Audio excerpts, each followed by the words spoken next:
Oh, salut à tous. Un matin, c'est simple, j'ai eu un flash.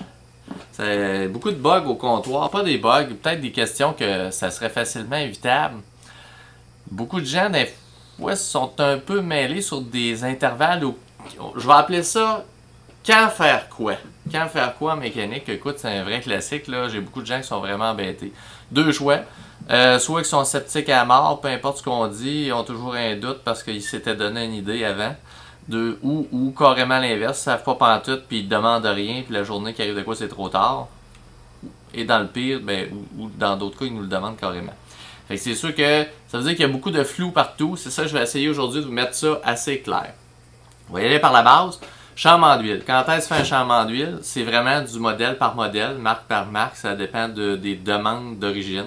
Ça peut varier d'un ancien modèle, vieux modèle Kia, Hyundai à 6000 km. Mais ce qui est en voie d'extinction, heureusement. On est rendu vraiment plus dans de la synthétique, dans de la longue durée. Avec beaucoup d'autres modèles, on va avoir du 8000, 10 000, 12 000. Dans l'européen, 15 000 et plus, 20 000, 25 000, Mercedes, BMW. Fait qu'il s'agit de savoir puis de connaître votre voiture. Pourquoi? Parce que si vous ne venez pas nécessairement me voir, puis que vous allez dans d'autres garages, vous pouvez vous faire dire n'importe quoi. Donc la personne qui est responsable et qui paye au bout, c'est vous. Il s'agit de vérifier avec dans votre guide ou dans vos informations de votre voiture. Il y a tout est marqué à la fin, le grade d'huile, le type d'huile, l'intervalle recommandé. Puis l'intervalle recommandé, sachez qu'il y a deux façons de faire. Il y a le millage, donc le kilométrage, puis il y a le temps. Si vous faites énormément de sous-utilisation, de télétravail, de temps de repos, de voyage, où il peut y avoir plus d'humidité, de cambouis, des choses comme ça, on se fie à un maximum de temps. À un moment donné, il faut la changer. Dans les huiles synthétiques, on ne la change jamais plus tôt qu'un an, contrairement à ce qu'on pourrait penser. Les huiles minérales sont plus fragiles, par exemple, à l'oxydation. Eux, ça se peut que le délai soit demandé plus court, mais comme je vous dis, pour les huiles 100% synthétiques, on a vraiment un délai plus long à cause de la capacité de résister au temps. Pour ce qui est de l'effort sur route, comme je vous dis, souvent, quand c'est de la synthétique, nécessairement, l'intervalle est déjà plus large demandé par le manufacturier. Puis c'est pour ça que je vous dis, n'hésitez pas à vérifier vos affaires, là, parce qu'il y a beaucoup de garages qui vont dire n'importe quoi, puis c'est pas de leur faute. Manque de staff, manque de connaissances, manque de suivi. La plupart du temps, le lien ou les formations n'ont pas nécessairement suivi toute l'évolution du marché. Puis l'évolution du marché est incroyable, puis elle est tout le temps, puis elle est partout. C'est pour ça. Donc là-dessus, prenez le temps, prenez soin de voir. Les intervalles sont plus larges, donc nécessairement l'intervalle au moment où vous arrivez au garage, vous y allez moins, mais quand vous y allez, vous êtes censé y aller pour plus. C'est un raisonnement normal, mathématique, logique. Fait qu'elle n'est pas là, faire un chambement d'huile, net frais de sec, content d'aller chez Costco ou Walmart, des endroits de même que le gars, finalement, il connaît rien, il n'a même pas fini son cours ou il l'a souvent pas fait. Puis qu'à l'autre bout de la ligne, personne ne dit rien, personne ne fait rien, personne ne vérifie rien. Puis vous attendez que ça brise. Désolé, mais vous faites partie de ceux que l'automobile coûte le plus cher parce que quand ça brise, vous êtes toujours en mode réparation, en urgence, et c'est toujours plus cher. On a quand changer les pneus, c'est niaiseux. Pour les pneus, il y a quand changer pour l'usure et quand changer pour la période de l'année. Quand changer pour la période de l'année, c'est une question de saison et de logique avec ses besoins personnels. Donc, si aujourd'hui, là, on est le 18 mars, là, quand je fais cette capsule-là, techniquement, ça fait 3 jours que c'est légal de mettre les pneus. Est-ce qu'il faut absolument les mettre aujourd'hui? Non, mais c'est pas grave, c'est intéressant de voir c'est quoi la logique.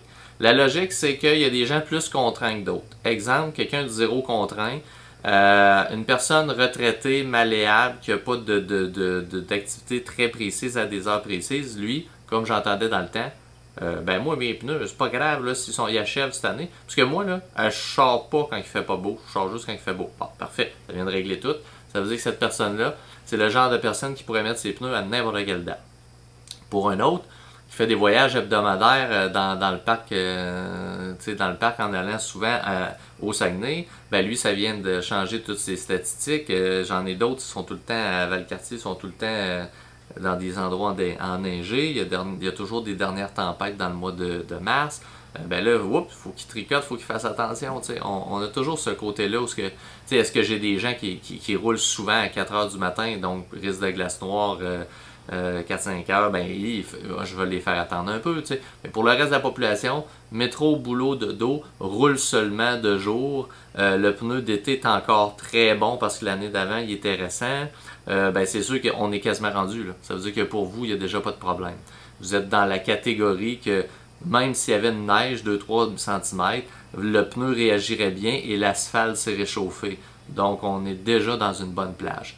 Pour ce qui est de l'usure des pneus, ben là, si quelqu'un vous dit de remplacer votre pneu, il y a vraiment des pneus que, on va dire, là, j'arrive dans le 4 saisons, donc on va éviter ceux d'hiver.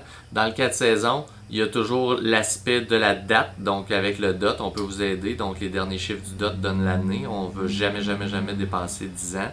Donc avant ça, on va voir déjà des marques de sécheresse, du fendillement, des choses comme ça. Il y a l'usure en général, il ne faut jamais tomber en bas de 3/32 de pouce. Puis comprenez-vous, il y a un raisonnement. Là.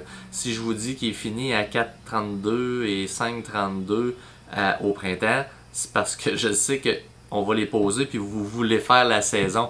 Mais moi, je vous dis qu'il ne faut pas être en bas de 3,32. Ça, c'est à la fin, au début novembre, quand vous allez mettre les pneus d'hiver. Ben là, au début de l'année, dites-moi pas, ah, ils sont bons. Ouais, ils sont bons, mais tabarouette, t'as pas fait ton année. On n'a pas commencé. Fait qu'il faut raisonner de cette façon-là. Faut penser au futur dans l'année. Ça, c'est une chose aussi. Donc, pour les pneus, c'est pas mal ça. Pour les freins, l'entretien des freins, c'est à peu près 20 000 km et ou 1 an. Pourquoi? Ben, écoute, si vous me croyez pas, faites juste pas le faire. Nous, on fait de l'argent. Des freins, ça jamme, surtout tous ceux qui sont asiatiques. Le principe des tôles en stainless qui ressemble à une espèce de cale d'espacement avec les plaquettes. Il y a du sel avant-tour par-dessus, ses côtés. Il y a un effet où ça saisit assez facilement. À quoi sert ces cales-là? Normalement, c'est pour que ça soit comme un peu serré puis qu'il n'y ait pas de silage puis de cris. Donc souvent, ils ont un avantage, mais qui crée certains désavantages. Pour ce qui est de l'évolution puis du saisissement, ça prend des nettoyages de frein. Si vous ne voulez pas en faire, je vous l'ai dit, c'est vos affaires, c'est votre portefeuille. Mais normalement, les entretiens de frein, c'est du cas par cas parce que j'ai certaines marques qui vont l'inclure dans leur menu d'entretien. Donc, même la recette d'entretien, il y a des mentions. Puis j'en ai d'autres, la charte reste vague. Elle dit, mettons, à tel millage, vérifiez l'état des freins. Mais elle ne va pas aller au-devant pour ce qui est de l'entretien, elle reste vague. De toute façon, n'oubliez pas, on a des besoins au Québec nettement supérieurs que le reste de l'Amérique du Nord. Puis ça a rapport avec le sel de voirie, notre façon d'entretenir les routes en général, puis notre façon d'utiliser versus le temps de repos de l'auto. Tout ça ensemble, ça crée vraiment une usure de frein et un saisissement de frein, des traces de rouille, puis une absence de lubrifiant. Tout ça ensemble, c'est ce que ça donne. Pour les freins, ben idéalement, comme je vous dis, si vous voulez avoir la paix, on a un besoin de mettre des freins de qualité pour la suite, si vous voulez vraiment avoir l'équivalent d'un service de vos freins d'origine, de ne pas hésiter à payer pour un minimum de qualité, toujours. Au Québec, vous pouvez demander aussi des freins qu'on dit, entre guillemets, zinqués ou coated. Ils commencent à avoir de plus en plus de marques qui ont un après de zinc pour être sûr d'avoir un peu plus de longévité, puisqu'au Québec, ça rouille vite. Ça, c'est une chose aussi. Fait qu'hésitez pas, de toute façon, ça, il y a de la compétition là-dedans. Puis, en passant, les freins d'origine, c'est souvent quand même des bons freins, mais le frein d'origine va souvent être très cher pour ce qu'il offre. Puis, il y a seulement toujours qu'1 an de garantie, alors que dans l'après-marché, j'ai souvent du 2 ans et plus. Donc, c'est pour ça que je vous dis que c'est pas vraiment un gain d'aller là-dedans. Ensuite, l'alignement. Comment faire? Est-ce que l'alignement, c'est quand qu'on fait ça? Bon. Ben, c'est sûr qu'il y a les cas évidents. Donc, les symptômes, tir d'un bar, vraiment des manques de performance en termes de tenue de route non satisfaisante, des volants croches, fessines, chaîne de trottoir, on a changé des pièces de suspension, toutes sortes de petites choses comme ça. Là. Ah, on a modifié l'auto, genre j'ai changé ma grandeur de pneu, je l'ai monté, je l'ai descendu, des choses comme ça. D'autres, des besoins hors normes, ça peut arriver. Et aussi, là c'est là qu'on s'obstine au comptoir, c'est la prévention. Parce qu'il y a des gens, tant que je vous l'ai dit, il y en a qui ont prévention, c'est un mot qui n'existe juste pas dans leur vocabulaire. Prévention, ça veut dire qu'après un certain nombre d'années, ou en même temps que des pneus neufs, ça serait bon de faire une vérification. Parce que ça ne veut pas dire que parce que vous, dans votre auto, vous avez l'impression que tout est beau, que c'est nécessairement parfait. Qu'est-ce que ça fait quand il ne l'est pas? Ben, là, il ne faut pas oublier que dans les ajustements d'un alignement, j'ai la moitié des ajustements qui viennent agresser le comportement routier du chauffeur, mais j'en ai un autre qui c'est un peu des ajustements fantômes. Ça veut dire qu'ils ne font que bouffer les pneus. Ça veut dire que le client, si j'ai une roue à l'arrière qui a un carrossage négatif, mais que la roue est droite, elle va vers l'avant, un carrossage négatif, souvent, l'auto va aller parfaitement droit, le client va être satisfait. Mais les pneus vont se bouffer à l'intérieur constamment. Ben, et puis on va même justement, des fois on peut perdre du 20, 25, 30, 40% de la durée de vie d'un pneu, mais il y a des autos, je vais vous le dire. Quand j'ai vu les factures de pneus, je pense que ça vaut la peine de faire un alignement. Ensuite de ça, les inspections. Inspection slash inspection menu d'entretien de manufacturier. Pourquoi je fais un slash? C'est que dans le domaine, c'est logique, ça ressemble un peu au principe d'un examen de routine, un examen annuel avec son médecin. Est-ce qu'on va là parce qu'on est à l'agonie et on est en train de mourir? Non. Est-ce qu'on va là parce qu'on est en train de cracher du sang? Non. On va là pour s'assurer que ça va bien et qu'il n'y a pas des choses qui sont en train de se dessiner, de se développer que votre médecin pourrait voir. Que ça serait utile de savoir avant qu'il soit trop tard. Hein? C'est spécial ce que je viens de dire là, hein? Ben, c'est la même affaire dans l'automobile. Fin de l'histoire. Je ne devrais pas être obligé de m'obstiner avec vous. Vous devriez courir après moi pour faire une inspection annuelle. Soit une annuelle, soit une complète, mais au moins une inspection. Et ou le menu d'entretien. Si la voiture est jeune, 24 000, 60 000 km, 100 000 km, ce sont tous des stades où ce qu'on a clairement une charte définie par votre ingénieur qui a construit l'auto. Cette charte-là, elle simplifie ça. Vous n'avez pas à vous demander c'est quand le liquide de frein. Est-ce qu'il est marqué 60 000 km 2 ans ou 3 ans, peu importe la marque. Mais là, c'est clair, fais-le donc. Tu sais, je comprends-tu? Viens pas chialer dans 3 ans après cette étape-là. Il me semble mon ABS fonctionne mal. Ben non, c'est parce que ils l'ont demandé. Il y a des entretiens à faire. Ben fais-le. S'ils demandent de liquide d'entretien, fais-le. Donc, l'inspection menu d'entretien, si c'est fait dans un bon garage, tu es censé avoir une routine d'entretien en prévention. Puis d'ailleurs, c'est prouvé, ceux qui préviennent, le coût par kilomètre est moins élevé pour entretenir une voiture que quelqu'un qui ne fait rien puis qui attend que ça pète. Moi, ceux qui attendent que ça pète, j'en ai fait un dernièrement, le truck avait 2 ans. Le truck avait 2 ans. Il a attendu trop longtemps. On a triplé la job à l'avant. Les étriers de frein étaient en train de sortir. Ben, le piston, je pourrais vous montrer, tout a cassé, tout est en miettes. Pourtant, 2 ans. 2 ans. Il est passé à travers. Il a attendu, il a attendu, il a attendu, il a attendu. Ça ne freinait plus, il a attendu. Écoute, c'est donné ce que ça a donné. Mécanique en général, ça c'est un peu technique. Disons que ce serait bon, ça a un lien avec la prévention. C'est sûr, si vous ne faites pas d'inspection, on ne pourra pas découvrir la mécanique à faire. Si vous y allez par symptômes, c'est un peu vulpé. Comme je vous dis, c'est prouvé que ça peut coûter plus cher quand on attend. La climatisation, ça c'est intéressant. La plupart des gens ne comprennent pas c'est quoi l'entretien de la climatisation. Il y a plusieurs façons de faire. Une des raisons pour laquelle c'est important de le faire, de faire un suivi ou un test de performance ou de l'entretien, c'est que la plupart du temps, le compresseur d'air climatisé, lui, c'est un compresseur d'air climatisé. Donc, il y a de l'orgueil mâle. Lui, ce qu'il fait, c'est qu'il ferme sa boîte, puis il compresse à la demande, puis il dit jamais rien, il chiale pas. Sauf que quand le système est utilisé, ça prend beaucoup plus de temps de compression pour moins d'efficacité dans l'auto. Puis là, à un moment donné, c'est encore plus c'est encore plus. Puis là, à un moment donné, il est toujours en train de compresser, tout le temps, tout le temps. Là, il s'essouffle, il brûle, il meurt, il est saisi, il est fini. Lui, il veut faire son meilleur de son possible, mais si vous êtes constamment en mauvais fonctionnement, mauvais échange de chaleur ou mauvaise quantité de gaz dedans, le compresseur veut mourir.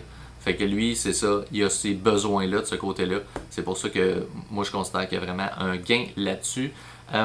Ensuite, l'esthétique. L'esthétique, là, je passe tous les petits autres petits autour de l'automobile, c'est important. Si vous voulez aimer votre voiture, si vous voulez la garder longtemps, il y a des problèmes d'esthétique qui sont même en lien, qui peuvent vous aider pour le futur de l'auto. Ça a l'air niaiseux. J'ai vu des autos où l'irréparable ou l'irrémédiable ou la raison pour laquelle l'auto a plus de bon sens ou a plus de valeur, c'est la qualité de la tôle qui était rendue une catastrophe. Donc, de laver votre voiture de temps en temps, c'est excessivement important. De le laver une fois par année par un vrai, si c'est pas un lave-auto, un vrai gars d'un vrai garage esthétique, ça serait bien. Une des raisons, la décontamination. La peinture reçoit des agresseurs nombreux par milliers, dont des morceaux de ferraille, de poussière, de frein. Ça veut dire que toutes vos bas de caisse, votre arrière de coffre, vos mags sont piqués rudes, poreux de plein de morceaux qui affectent votre peinture et la rendent pas juste poreuse, mais la détruisent à long terme. Il faut décontaminer sa peinture. Ensuite, cirer pour protéger des rayons UV. En faisant ça, c'est facile, je les vois ceux qui l'ont. J'ai même pas besoin de demander aux clients. Ceux qui c'est suivi, on le voit tout de suite. De loin, même à 100 pieds. Et ceux que c'est pas fait, c'est évident aussi. Les pare-brises. Pare-brises, en théorie, je vous le dis, je vais faire une capsule bientôt. J'embarque pas trop là-dedans. C'est une capsule, on pourrait même s'amuser personnellement pour vous, pour faire de la prévention, de faire de l'autodiagnostic de votre pare-brise. C'est vraiment le fun, c'est simple. Tu prends un pare-brise propre, tu ouvres tes lumières, puis tu regardes. Puis tu regardes, tu vas voir, je vais vous montrer un peu. C'est pour essayer de déceler les éclats du pare-brise. Et pas juste les tacs d'une roche qui fait une petite coche dessus. C'est quand on s'approche les yeux, vous pourriez voir le début du dessin d'une étoile. Et souvent, quand on met la tête des deux côtés puis qu'on change avec les reflets du soleil, on voit que l'étoile traverse la première couche du pare-brise. Et c'est là que c'est évident. Là, on officialise que c'est pas juste un éclat de surface, il y a cassure. Le pare-brise est cassé.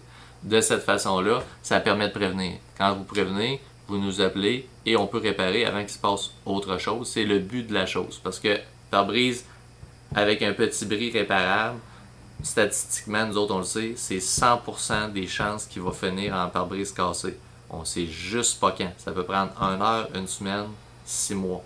C'est dur à dire, mais pare-brise est tellement rendu cher que c'est le but de les réparer. Puis en passant, l'assurance, il n'y a pas d'effet négatif. Quand ils disent ce qui est marqué dans le dossier, c'est normal. Ils documentent tout. Même quand vous y parlez pour rien réclamer, ils documentent. C'est de même une assurance. Fait que j'ai des preuves en passant. Si vous voulez pas, là, si vous êtes sceptique, je peux vous envoyer. Il y a des preuves et des assurances qui ont fait des pages complètes web pour expliquer comment ça fonctionne, une réclamation sans frais pour une réparation de pare-brise. Ensuite, toutes les autres questions, vous pouvez nous joindre. Puis je vous le dis, dans mécanique, il y a beaucoup de gros bon sens et d'entretien en prévention. C'est tout là que ça se joue. Le gros bon sens et l'entretien en prévention. C'est les autos qui s'en tirent le mieux ou que ça fonctionne le mieux, c'est ça. N'oubliez pas, pour les frais, les coûts, il y a énormément de variations. Que ce soit pour la COVID, la rareté, les bad luck, l'approvisionnement, le choix de la pièce que vous prenez et surtout le modèle que vous avez. Il y a des gens, des fois, qui sont surpris. Ah, ouais, ça revient cher. Ouais, mais t'as un spécial édition 73 modifié. Tu sais, en plein dire, c'est pas. Il y a une différence entre un Corolla, puis, tu sais, on vient de faire un moteur sur un Infiniti, c'est un 3 litres double turbo. Ben, le moteur a coûté plus cher qu'un 1.8 pas de turbo d'un Corolla. Tu sais, il faut comprendre que à chaque fois que vous achetez, en passant, ça en est une. Je termine là-dessus. Mathématiquement, il y a un lien. Si tu achètes une voiture à 30 000, les entretiens vont coûter pour l'équivalent d'un entretien d'une voiture de 30 000. Si tu achètes une voiture à 60 000, ben tu vas avoir l'équivalent du double. Puis si tu achètes une voiture à 120 000, ben je te laisse deviner le reste de la phrase. Puis si je te dis que les autos n'arrêtent pas d'augmenter de valeur, ben je te laisse deviner qu'est-ce que je suis en train d'essayer de te dire. Puis si ton auto électrique, tu me dis qu'il n'y a pas d'entretien, ben moi je te dis qu'elle coûte 60 000 et plus, puis d'un fois 100 000. Je te laisse réfléchir à ça. Mais un auto, ça coûte de l'argent, et l'argent que ça coûte est en prorata de son coût d'achat. C'est un principe de base. C'est comme n'importe quoi, puis c'est une logique qui est indissociable du système capitaliste dans lequel on vit. Fait qu'il faut le comprendre, puis il faut réaliser. Aujourd'hui, c'était tout pour le « c'est quoi qu'on fait quand ». Donc, c'est ça. Puis, je vous conseille, je sais que c'est une capsule très longue, c'est un peu démoralisant pour ceux qui aiment ça, des genres de quickies de 3 minutes. Mais, pour ceux qui veulent vraiment se préparer au printemps, savoir comment gérer le rendez-vous, puis pas nous poser 1000 questions, mais pas parce que pas nous déranger, mais des questions de juste être démystifiées claires. C'est ça que ça servait aujourd'hui, en espérant que certaines l'écoutent au complet. Partagez, aimez, toute la même affaire que d'habitude, les notifications, puis pour voir les vidéos. Mais je vous promets, les autres vont être beaucoup plus courts. Merci.